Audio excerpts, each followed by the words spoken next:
My name is Lin Qian, 29, head of marketing and queen of bad timing. I thought I knew what I wanted: success, security, and someone already made. I didn't realize the man I left behind would become everything I'd ever dreamed of. The elevator doors slid open, and there he was. Sharp suit, clean lines. A presence so powerful even the CEO straightened in his chair. My stomach dropped. Because that man was Jiang Wei. The same Jiang Wei who used to walk me home with holes in his sneakers. Who used to save money by skipping meals. Who once asked if love could survive without money, and I told him no. I thought he disappeared after that night. I thought I'd never see him again. And now? Now the entire boardroom rose to their feet. This is our new investor, the CEO announced. Founder of Weitech. Net worth, 1.2 billion. I couldn't breathe. He didn't look at me. Didn't flinch. Didn't smirk. Just nodded once like none of it mattered. But my face burned. Because I had begged for a raise in that very room. Fought for my worth. Told myself I'd only marry a man who had already made it. And the man I'd left behind had built an empire. Now he was here, not to gloat, but to buy the company I'd climbed for the past 5 years. And as he passed me, our eyes locked. His were unreadable. Mine, full of panic. Because suddenly, I wasn't the woman with power in the room. I was just the one who walked away. Right before everything began. The first 20 minutes of that meeting felt like being trapped in a nightmare I couldn't wake up from. Jiang Wei sat directly across from me. Confident. Silent. His fingers tapped the table with slow precision. Like he wasn't just attending the meeting. He was watching it from above. Everyone praised his vision. His investments. His genius. I couldn't speak. Because years ago I told him, I need more than dreams. I need reality. His reality now was bigger than my entire department. After the meeting I stood quickly hoping to escape, but he was already there blocking the hallway. I froze. He looked at me for the first time. But there was no anger, no warmth. Just neutrality, the kind that cuts deeper than hate. You're doing well, he said. Marketing head. That's impressive. His voice was calm, controlled. The voice of a man who had nothing left to prove. I couldn't finish.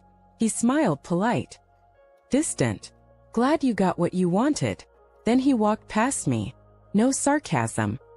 No gloating. Just a quiet reminder that I was now a chapter he'd closed. And me? I was still stuck rereading the page. Back at my desk, I opened an old folder buried deep in my cloud drive. Photos. Messages. Late-night audio notes he used to send me, dreams about his startup, blueprints, ideas. His heart. I deleted them all when we broke up. But now I couldn't stop wondering, had I walked away from the man who would have loved me best? Or was he always meant to rise after I let him go? Either way, he was back. And this time, he held every card. I couldn't sleep that night. I kept replaying his voice in my head, soft, unfazed, like I was nothing more than a passing colleague. But he wasn't nothing. He was once my everything. I remembered the ramen shop he loved, the way he used to walk me home even when it was pouring, how he offered me his jacket when I was cold, even though he didn't have another. I broke it off when he showed me his first pitch deck. No investors, no guarantee. Just hope. You're chasing stars, I told him. I want a man with a sky already built. His silence back then, it haunts me now. And the next morning I was summoned. Private meeting. Top floor. Only his name on the calendar. I walked in, breath tight, palms sweaty. He sat behind the glass desk, sunlight casting gold across his jawline. He didn't stand, didn't even look up at first. Just said, I need to know where you stand. Professionally, of course. I nodded. I'm loyal to this company. I'll work hard under any restructuring. He smiled, but it didn't reach his eyes. Good. Then you won't mind moving to our branch in Qingdao. Qingdao? That wasn't a promotion. It was exile. I'm needed here, I whispered. He finally met my gaze. So was I once. The room spun. Was this revenge? Or worse, indifference? I opened my mouth to speak, but he held up a hand. Let me make something clear, he said. I'm not punishing you. I'm reminding myself. I swallowed hard. Of what? His expression didn't change. That dignity tastes better than desperation. I left that room numb, not because he'd sent me away, but because deep down, I deserved it. But what I didn't expect, what flipped everything, was the email I got that night. From his assistant. With one subject line, "He still asks about you." I almost didn't open the attachment. His assistant had sent it with no explanation, just a time-stamped note and a scanned photo. It was my handwriting, a letter I wrote him years ago after our first fight. Back when I was still hopeful, still soft. I believe in you. Even if the world doesn't see it yet, I do. I had slipped it into his notebook the day he went to pitch his idea. I never knew if he read it. And yet, there it was, creased, aged, still intact. He kept it, all these years. Despite how I left, despite the silence, despite becoming a man so powerful, he could have erased every piece of his past. That letter stayed. I stared at the screen, heart cracking open. Why now? Why show me this? The next morning, I requested the Qingdao transfer. Not out of surrender, but because I needed space to think, to breathe, to feel without the shadow of regret. Before I left, he called me in. "Why are you accepting the transfer now?" he asked. I hesitated, then finally said, "Because I don't want to be the woman who only wants you after you've made it." He blinked. Just once. "Then what do you want to be?" I looked at him, really looked.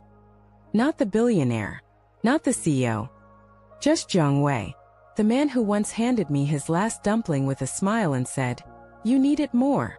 I want to be the girl who believed in you, and never stopped." He didn't reply. Just nodded, then handed me a key. "To your new office," he said. "In this building. You're not going anywhere." My fingers shook. "Why?" He stepped closer. "Because I didn't build all this to prove you wrong. I built it hoping you'd come back." I stared at the key in my hand. Not just any office, but the one across from his. Corner view. Sunlight. A framed quote on the wall. "Believe quietly. Build loudly." It was one of mine. From an old blog post I thought no one ever read. He remembered. Every piece of me I'd once given so freely. He hadn't just held on to it. He'd built with it. "I don't understand," I whispered. "You could have had anyone. Why still me?" Zhang Wei looked out the window, then back at me. "Because you were the only person who saw my worth, before it came with a price tag. And because no amount of money replaces the woman who made me believe I was enough." Tears blurred my vision. He stepped closer. "I never needed revenge, Lin Qian. I needed peace. And you were always the calm before the storm. We didn't kiss. Didn't confess in fireworks or fanfare. We just stood there. Two people circling back to the moment where we broke. And quietly chose not to stay broken." That night I walked past the ramen shop we used to visit. He was already there, 2 bowls waiting. Same corner table. Same soft smile. Only this time, he paid in cash. Tipped the waiter with a nod. And when I asked if he was still chasing stars, he said, "No. I caught the only one I ever really wanted." I laughed through tears. Because the man I left for having nothing gave me everything money couldn't buy. Some people chase success to forget the pain. Others build it hoping love might return. He built his empire so I'd never have to doubt him again.